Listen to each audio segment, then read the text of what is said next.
Assalamu alaikum wa rahmatullahi wa barakatuh.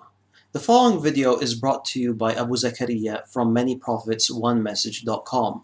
Abu Zakaria is also the author of Forbidden Prophecies, a powerful book that puts forth the argument for the prophethood of Rasulullah sallallahu alaihi wasallam. You can find a link to the book in the description below. In this video, he'll be shedding light on a few Quranic verses that a lot of us are quite familiar with, but we've just often overlooked.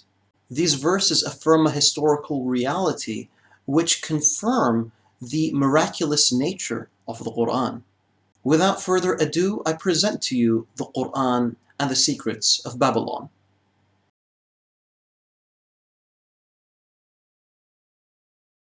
Prophet Abraham is a pivotal figure in Judaism, Christianity and Islam. There's a lot of overlap in the stories about Abraham in the Quran and Bible, but it is only the Quran that reveals knowledge about ancient Babylonia that until recently has remained hidden from mankind, lost in time.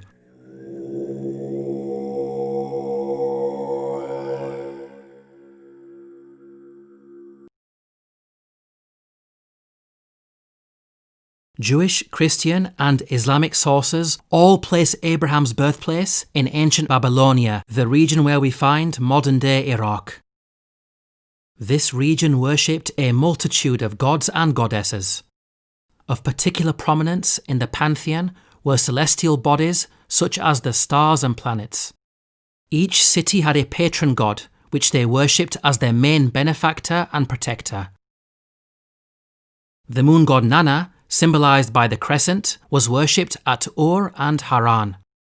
Shamash, god of the sun, represented by the solar disk, was worshipped at Larsa and Separ. Venus, personified as the goddess Ishtar, was symbolized by an 8-pointed star and worshipped at Uruk.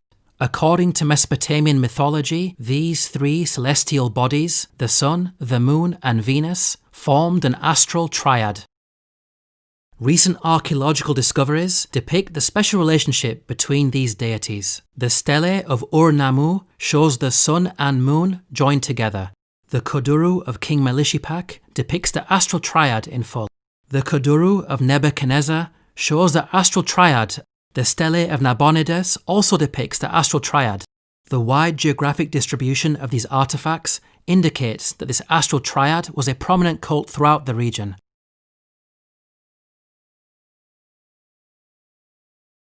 The Quran informs us about some very specific details with regards to the idols that Abraham's people worshipped. فَلَمَّا جَنَّ عَلَيْهِ اللَّيْلُ رَأَى كَوْكَبًا قَالَ هَذَا رَبِّي فَلَمَّا أَفَلَ قَالَ لَا أُحِبُّ الْآفِلِينَ فَلَمَّا رَأَى الْقَمَرَ بَازِغًا قَالَ هَذَا رَبِّي فَلَمَّا أَفَلَ قَالَ لَئِن لَّمْ يَهْدِنِي رَبِّي لَأَكُونَنَّ مِنَ الْقَوْمِ الضَّالِّينَ فَلَمَّا رَأَى الشَّمْسَ بَازِغَةً قَالَ هَذَا رَبِّي هَذَا أَكْبَرُ فَلَمَّا أَفَلَتْ قَالَ يَا قَوْمِ إِنِّي بَرِيءٌ مِّمَّا تُشْرِكُونَ. We can see the Quran draws our attention to their worship of the sun, moon and a third idol. Note the details provided about the third idol. So when the night covered him, he saw a star. But when it set, he said, I like not those that disappear. The word translated here as star is the Arabic word kawkab, which carries the meaning of celestial object and can be used to refer to a star or planet. The Quran tells us that at the onset of nightfall, this celestial object appeared for only a brief amount of time. This description of the third idol matches the characteristics of the goddess Ishtar. One of her names was the evening star because she personified Venus, a planet that appears for only a brief amount of time in the evening, We can see that the Quran's claims about the idolatry of Abraham's people is accurate in light of what we know historically about the cult of the astral triad. Amazingly, such knowledge of ancient Mesopotamian religion was lost for thousands of years. It was recorded at temple sites such as the famous Ziggurat of Ur, which was buried deep beneath the desert sands. The temple was only rediscovered in the early 20th century, thanks to the excavation efforts of archaeologists such as Sir Leonard Woolley.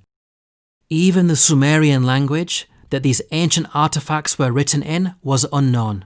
It became a dead language around the 1st century, forgotten until the mid-19th century. In light of these facts, how could Muhammad, peace and blessings be upon him, have accessed such knowledge, given that he lived in the 7th century? The only source of knowledge about Abraham that would have been readily available would have been the Bible-based stories and Jewish legends in circulation.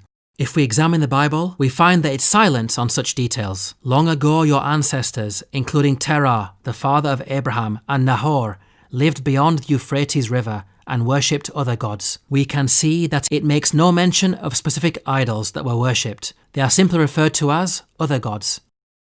Regarding the Jewish legends that predate the Quran, one of the stories found is as follows. And a voice came into his heart, saying, "All the signs of the stars and the signs of the sun and moon are all under the Lord's control." While this account does reference the sun and moon, note how it mentions stars in the plural. We can see that Jewish legend has a general awareness of their worship of celestial objects, but it lacks the specifics of the astral triad in the Quran. In another Jewish legend about Abraham, we find mention of the worship of elemental gods. "Behold, the fire is more worthy of honour than all things formed. But even more worthy of honour is the water, because it conquereth the fire. But even it I do not call God, because it is subjected to the earth." Nowhere does the Quran mention that Abraham's people worshipped the elements of fire, water or earth. Now if the Quran did copy from such an account, then it would have included the mention of these elements, but it never does. These examples make it apparent that Jewish legends were also not used as sources by the Quran. Now it's important to point out that some of the deities did spread outside the region. For example, Ishtar was also worshipped in Arabia. However, she took on very different characteristics. She became the male deity Aftar, representing the god of thunderstorms, symbolized as an antelope. In Egypt, she was Astarte, the goddess of war, symbolized by a horse and chariot. These incarnations are radically different to their counterpart, Ishtar, the evening star. We can see that Ishtar had a chameleon-like quality. Her identity was constantly evolving, with her attributes, symbolism and even gender differing from region to region. This would have made it difficult for Muhammad, peace and blessings be upon him, to accurately pinpoint her identity in the context of Abraham. In conclusion, the Quran is filled with stories about past nations, with its author consistently demonstrating accurate knowledge of the unseen at different times and places in history. This is not a quality of human beings, but rather the divine.